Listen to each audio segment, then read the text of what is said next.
I think I'm on my last little stretch of the trail here.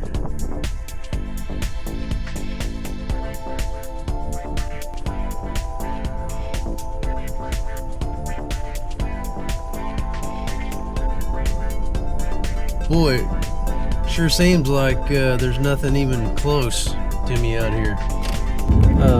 Yeah, it's Spring Creek. Looks more like a spring river to me, but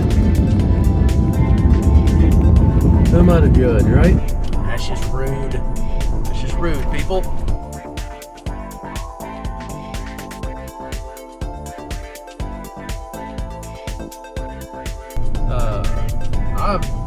I've actually enjoyed this Jeep version of the trail.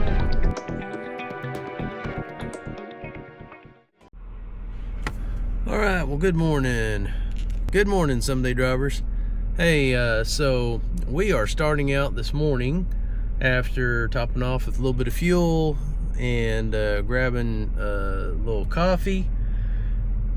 We are starting out, and we were going to be, well, taking this trail right here. It's called the Flint Hills Trail, but now they got it blocked off, no motor vehicles. So just FYI, if you're taking the Jeep trail, you can't take that. So we're gonna have to skip down.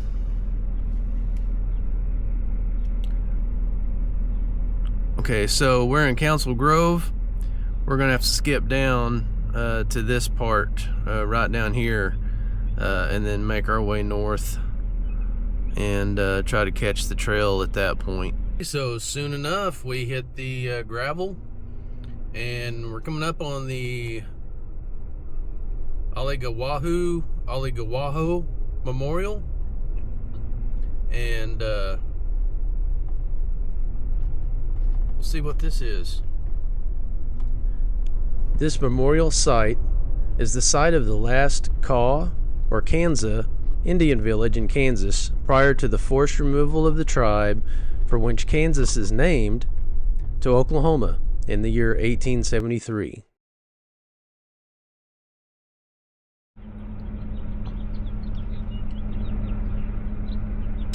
Alright, so it seems like there's a visitor center down here. I'm still not exactly sure what this is about. I guess I'll have to do some more research and figure out what I can do to tell you about it. The Kaw Nation. Something to do with the Kaw Nation.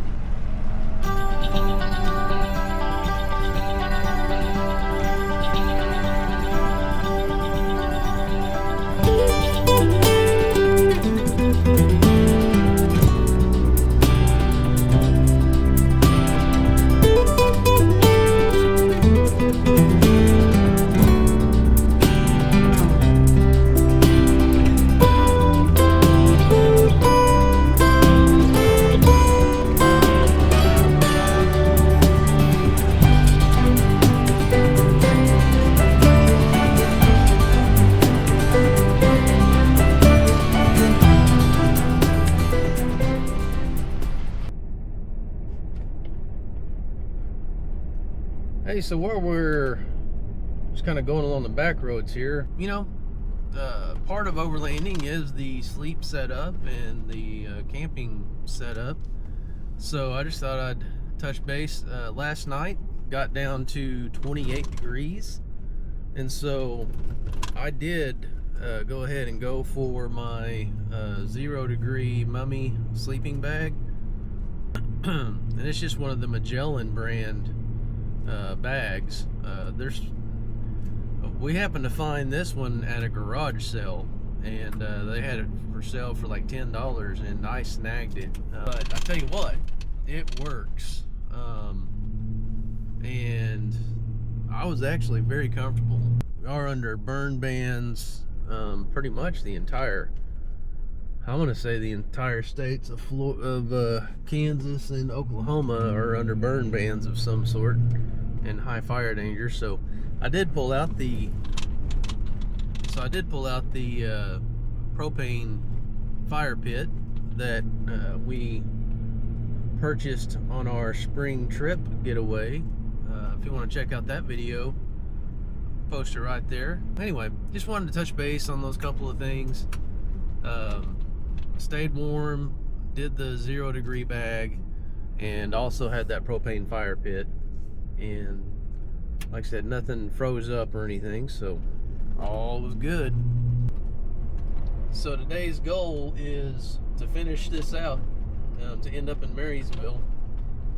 And so we're just south of Manhattan right now, between Manhattan and Council Grove. And like I said, we'll be going through Manhattan and up to Marysville. Then I'm gonna figure out if I've got enough time to just make the drive home, or if I'll go ahead and camp for another night. I'm kind of leaning towards camp for another night.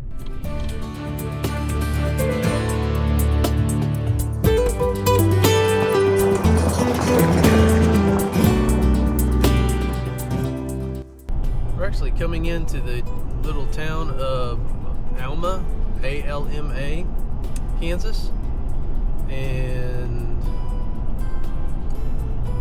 this looks to be a quaint little town. Maybe there'll be a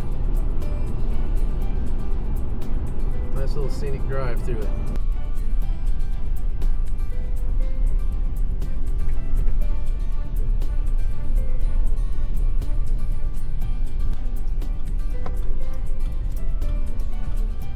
Definitely looks like an old downtown. So the small town of Alma, Kansas, has one gas station / convenience store and nice little downtown area. I took the opportunity to take a little rest stop. So once again, I am following the Jeep route that I downloaded for Onyx Off-Road. Oh, here we are, right back to gravel. And we're gonna go back west just a few miles, and then we're literally just right at, I'm gonna say within, we're probably within 5-10 minutes of crossing I-70. So if you've enjoyed me taking this Jeep route, definitely please comment below. I've actually enjoyed this Jeep version of the trail. I do think it offers a little bit more, challenge, a little more fun. You do have to watch out for private property and gates being placed up now. But overall, it's been kind of pretty fun. And I'd say the biggest challenge so far, the thing that I just don't like, is the dead coyote in the road. Now the big sharp gravel, they just, man, you do not want to come out here with street tires. You will get flats. You will get them eaten up and punctured. You also don't want to run high air pressure in your tires. I've not been completely aired down, but I'm only running about 30 psi. Okay, I missed my turn at Albuquerque. Just north of Alma, kind of northwest of Alma now. Back on 2-track.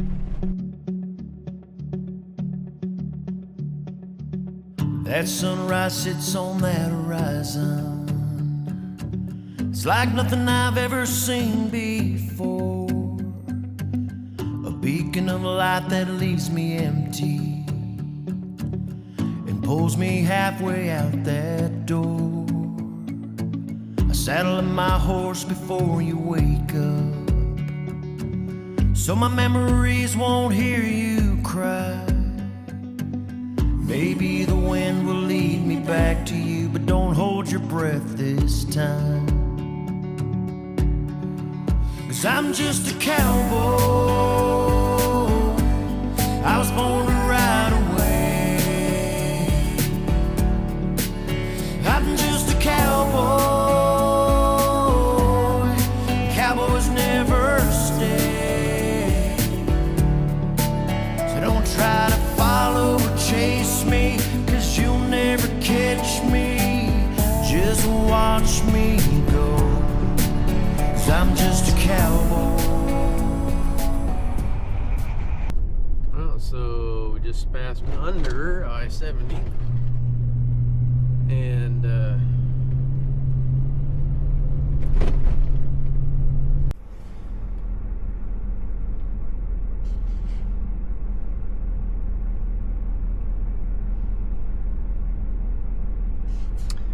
okay, if you look here on the screen, we are just south of Manhattan, and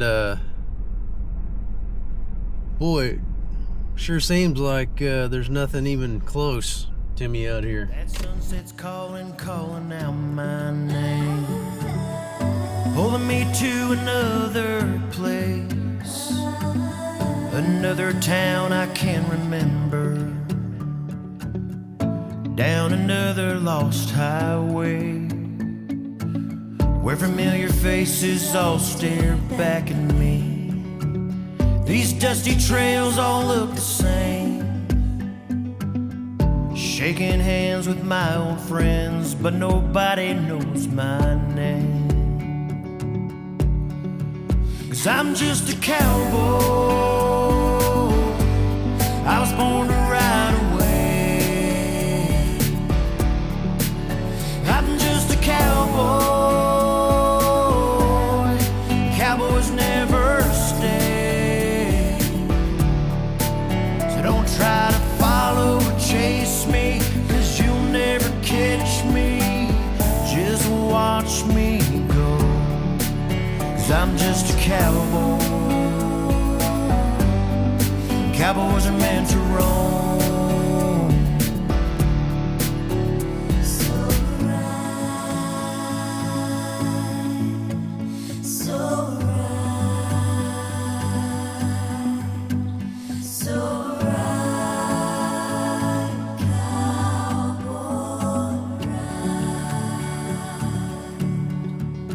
I'm just a cowboy,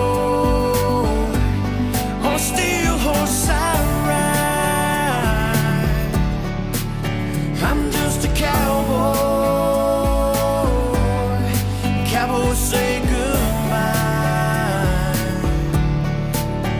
So just love me then hate me, but don't follow or chase me. Just watch me go. Hopefully there's not a whole lot of wind noise, but another Antelope Creek Road. All the cows over here. Oh, I'm just having to get up and take a stretch. I think I'm on my last little stretch of the trail here.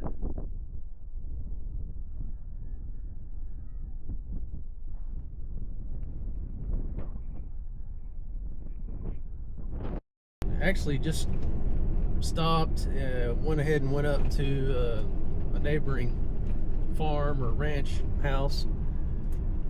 They had a calf out just on the side of the road back there, and so, you know, that's another one of the things on running these trails and routes, just being part of the community as a whole is, I think, is being a responsible member of that community. And these people are nice enough to allow us to run these trails and use their roads, and at times, you know, apparently part of their private property. We want to be cognitive of that and be responsible, and just doing little things like letting them know, you know, hey, you have a cow out. I mean, that can be, you know, some pretty big money right now. with the price of beef. If that cow was to get hit or something like that, not to mention the fact that in a lot of areas, if a cow is out, the rancher is held liable, at least in a shared responsibility kind of way, if not completely. So anyway, just do your part. That's all I'm saying.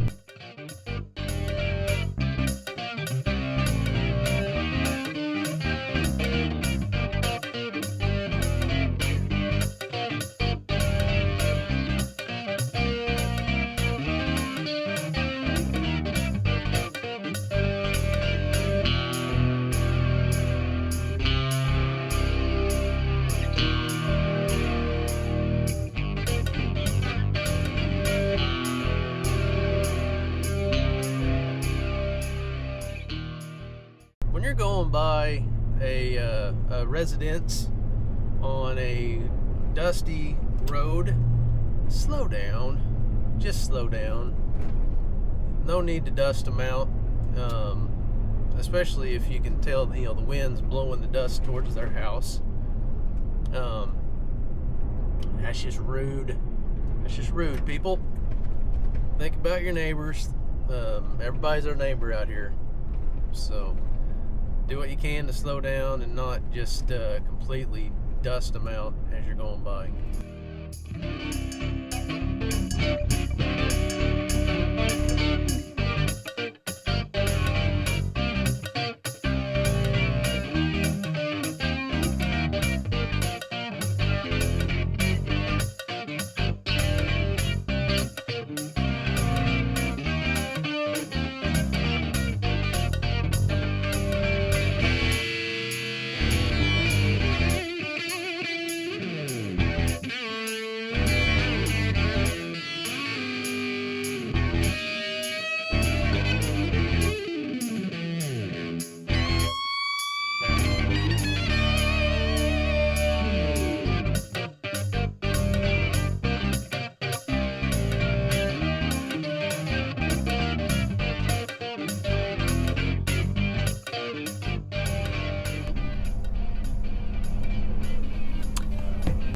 Just turned down this little jaunt and it literally said mud road, so we'll see.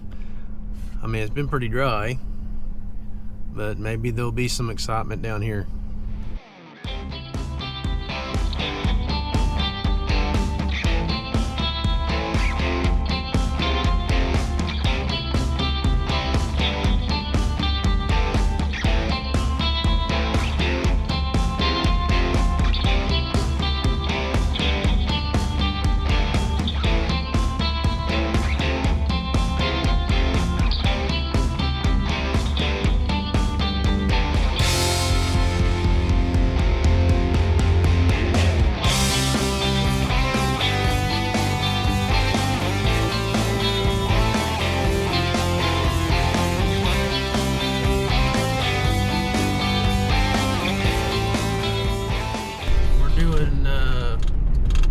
The Jeep version of what is labeled the river run. We're definitely down in a valley, just kind of tracing either a creek or a river, one or the other. And then we're going to be joining back up with the original Flint Hills Adventure Trail.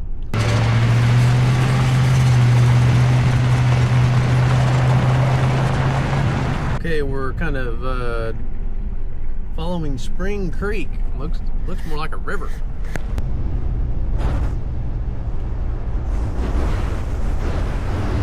According to the map, we are just following this Spring Creek Road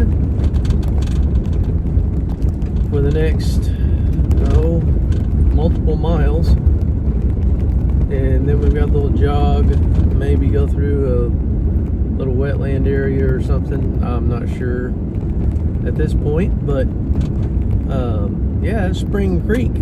Looks more like a spring river to me, but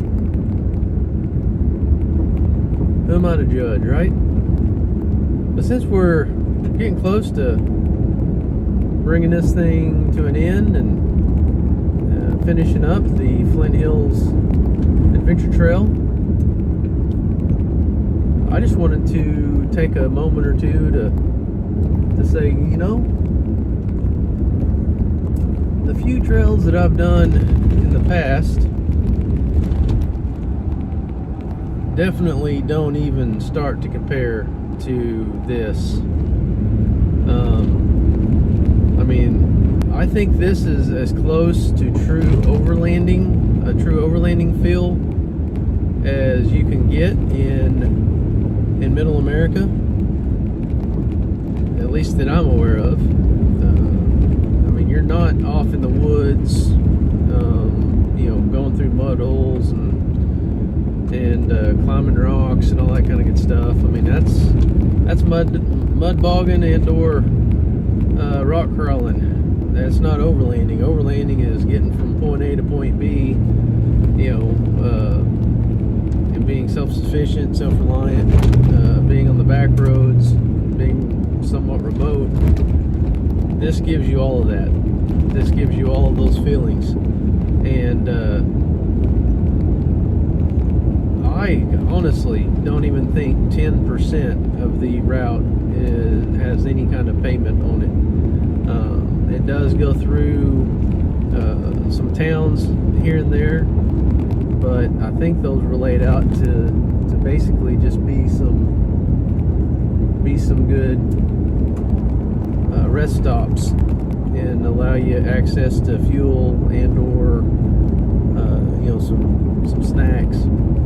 But I'm gonna give this definitely a good thumbs up. I don't know that I have a rating system necessarily in place yet. I haven't done enough of these, but this gave me some excitement and some challenge, some adventure, and everything that I was looking for. So Kansas, Flint Hills Adventure Trail, and the Jeep edition got a big thumbs up from me. And we did answer the question whether a full-size truck, especially an older F-150, you know, this is a 20-year-old truck, granted with a fairly new engine in it, but done well so far, done well. Anyway, let's see what the end of the trail has for us, and we'll say goodbye in Marysville. Not quite done yet. Now we're making a stop at Alcove Springs.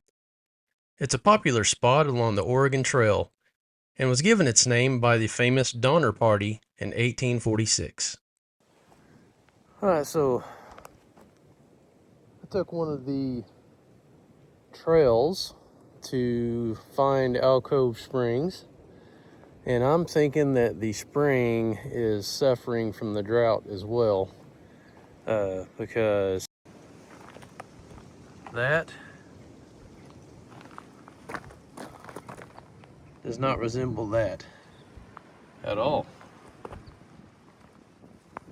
I can imagine it'd be a beautiful spot. But I can see this is a good little way to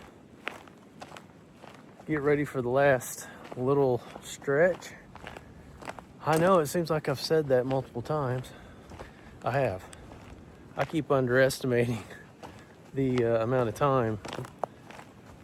Oh, but a lot of that's due to speed. You know, I'm used to doing 60, 70 miles an hour, and when you're doing, you know, on a regular basis 30 or 40, and then getting cut down to 10 or 20 at times, it just, you know, it just happens.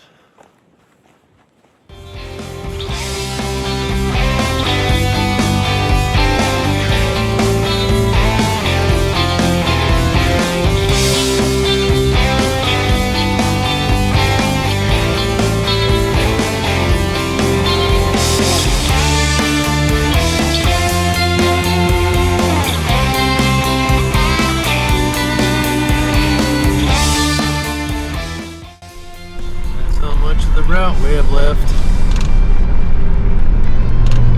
Taking 10-15 minutes and we'll be in Marysville. So for any of you doubters out there, there's the Marysville water tower. Thank you guys once again for joining me on this journey. Please remember, help the guy out. Give us a like and subscribe. Throw some comments down there. Check out these videos. We'll catch you later.